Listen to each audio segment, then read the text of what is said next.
Today, we are going deep inside the factory of the future. This is a place where the line between digital code and physical products is basically disappearing. But, this whole revolution, it comes with a massive new risk. If a factory runs on data, what happens when that data gets hacked? Can we really trust the things it makes? For like 100 years, manufacturing was all about one thing, making millions and millions of identical things. But that's all changing. Right now, we're stepping into this era of batch-of-one products. The idea is a factory can create a single, unique item that's tailored just for you. So think about custom medical implants that fit perfectly, or maybe aerospace parts designed for insane levels of performance. That's the promise. All right, so here's our game plan for today. We're going to start with the big picture, the smart factory, and then we'll zoom way in on one super advanced machine to see how it really ticks. After that, we'll explore its weak spots, look at some real-world sabotage, which is pretty scary stuff, and then pull back out to see the clever ways people are defending them and what this all means for the future of trust. Okay, first up, the smart factory. The core idea here is actually pretty simple, but it is absolutely revolutionary. It's all about creating this perfect, seamless link between the digital world of design and the physical world of creation. And the key to making this all work is something called the digital thread. The best way to think about it is like a product's digital birth certificate. It starts its life as a design file, right? Then it gets stress tested in a simulation, its whole manufacturing process is planned out, and this is all before a single piece of metal is even touched. This digital history follows the product every single step of the way, and it's all connected through the cloud. Now, to really get a handle on the risks, we need to zoom in, way in. So let's take a look at the anatomy of one of the true workhorses of this new era, the hybrid manufacturing machine. Okay, so this machine really has three main parts. First, you've got the actual tools. Let's call them the hands. They can both add material, kind of like a 3D printer, and subtract it, like a traditional mill. Then you have the controller. That's the brain that reads all the digital instructions. And finally, you have the smart element. This is just a whole suite of sensors that act as the machine's eyes and ears, constantly feeding it data about what's happening.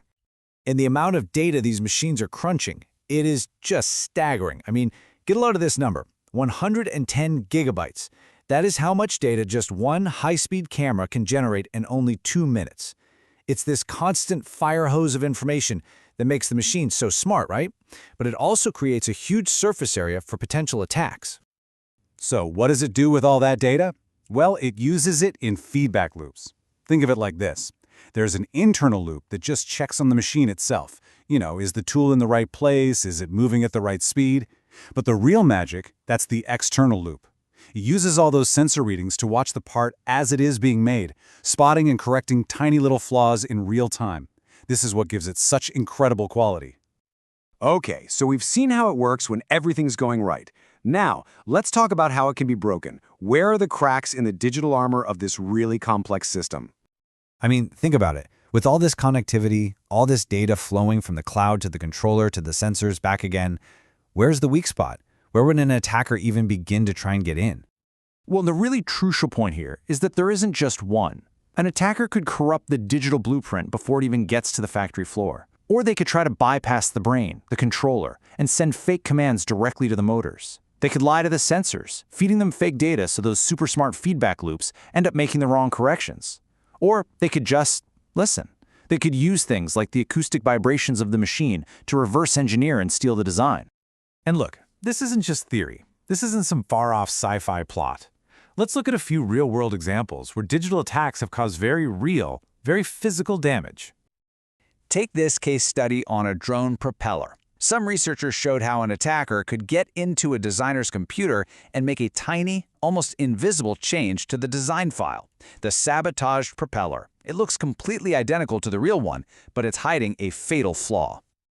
And this just perfectly shows what's at stake. That tiny little digital change was specifically designed to weaken the propeller over time, ultimately causing a mid-flight failure. A single line of bad code leads directly to a drone just falling out of the sky. But it's not just about secret sabotage. It's also about massive disruption.